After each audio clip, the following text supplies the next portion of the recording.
Assalamualaikum warahmatullahi wabarakatuh. Alhamdulillahirrahmanirrahim.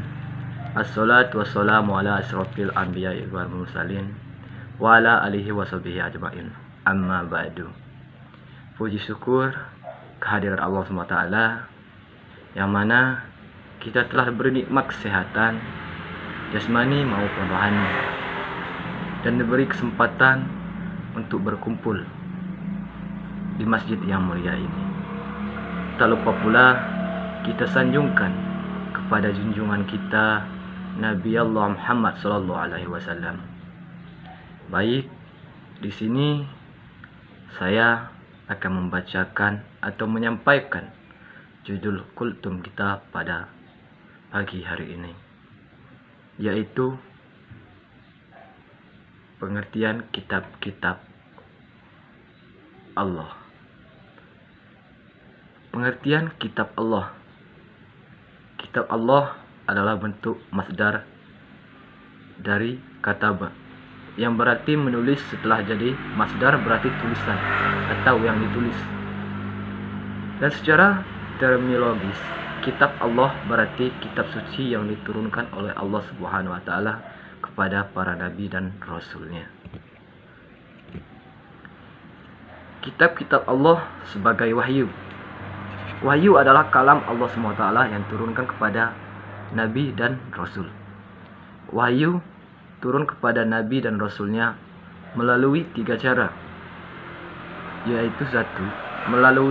Melalui mimpi. Dalam surat Shafat 37:102.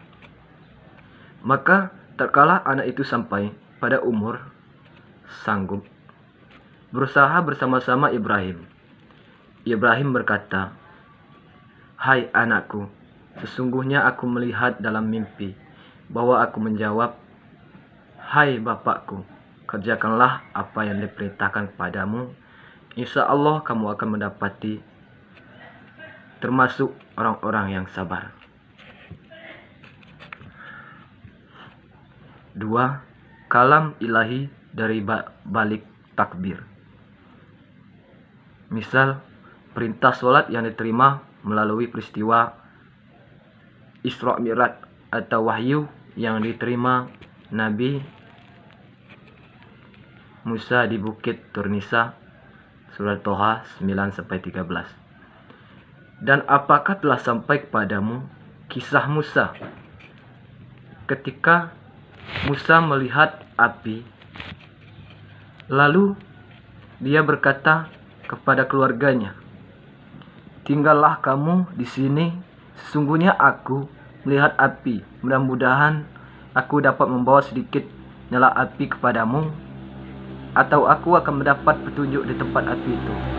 Maka ketika dia mendatangi tempat api itu, dia dipanggil, "Wahai Musa, sungguh aku adalah Tuhanmu, maka lepaskanlah kedua terompahmu, karena sesungguhnya engkau berada di lembah yang suci, dan aku telah memilih engkau, maka dengarkanlah apa yang akan diwahyukan kepadamu." Kitab-kitab Allah sebelum Al-Quran. Sebelum kitab suci Al-Quran turun, Allah Subhanahu wa ta'ala menurunkan beberapa kitab suci. Ada 5 kitab yang disebutkan dalam Al-Quran, 3 dalam bentuk kitab suci, yaitu Taurat, Zabur, dan Injil. Dan 2 dalam bentuk suhuf, yaitu suhur Ibrahim dan Musa. Yang pertama, kitab Taurat. Quran surat Al-Maidah ayat 5-44.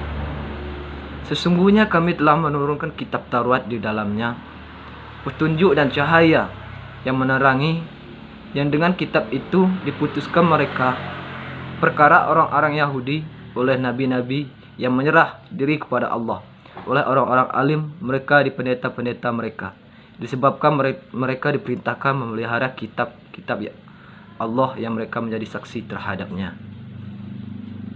Yang kedua, kitab Zabur.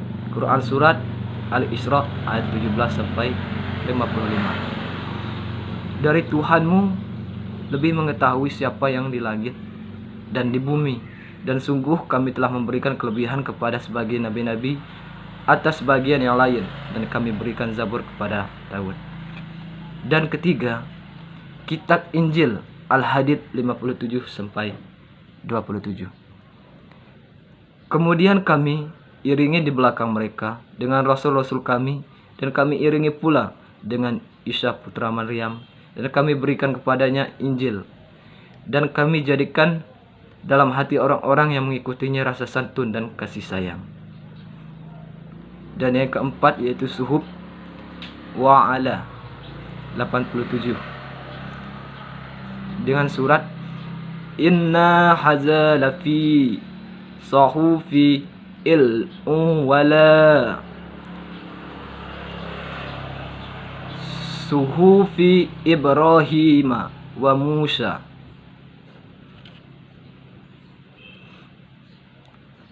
Al-Quran sebagai kitab Allah terakhir. Keutuhan dan keaslian Al-Quran. Surat Al-Hijrah 15-9. Inna nahnu nazalna al-zikra wa inna lahu ahafizu. Sesungguhnya kamilah yang menurunkan Al-Quran, dan sesungguhnya kami benar-benar memeliharanya. Fungsi Al-Quran terhadap kitab sebelumnya terdiri dari 3, yaitu nasih, muhaimin atau batu ujian terhadap kebenaran kitab sebelumnya, dan mushadik, menguatkan kebenaran-kebenaran. Keistimewaan Al-Quran berlaku untuk seluruh umat manusia kapanpun dimanapun. Surat Furqan 25.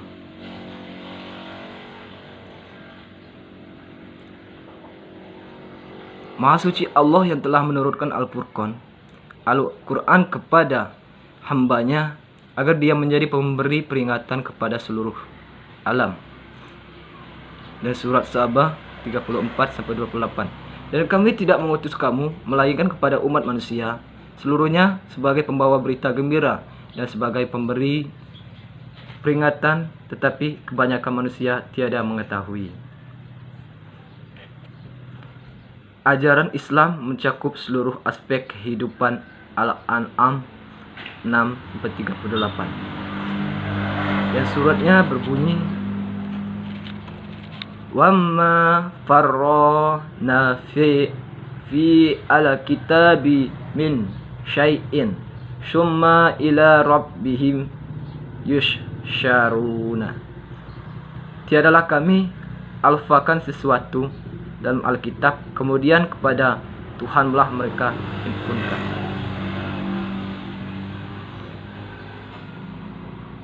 Terjamin keasliannya surat Al-Hijrah 15-9. Sesungguhnya kami yang menurunkan Al-Quran, dan sesungguhnya kami benar-benar memeliharanya.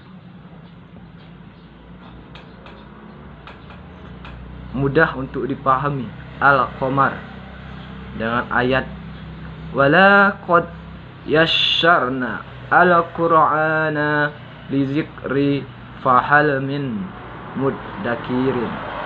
Dan artinya, sesungguhnya telah kami mudahkan Al-Quran untuk pelajaran, maka adakah orang yang mengambil pelajaran?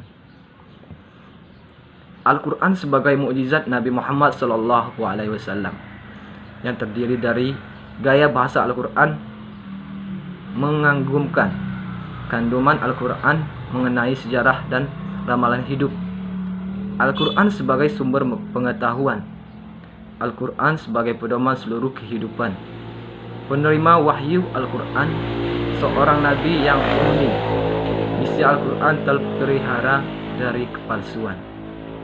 Mungkin hanya itu judul kultum kita pada pagi hari ini. Semoga bermanfaat bagi kita semua. Pada Allah saya mohon ampun.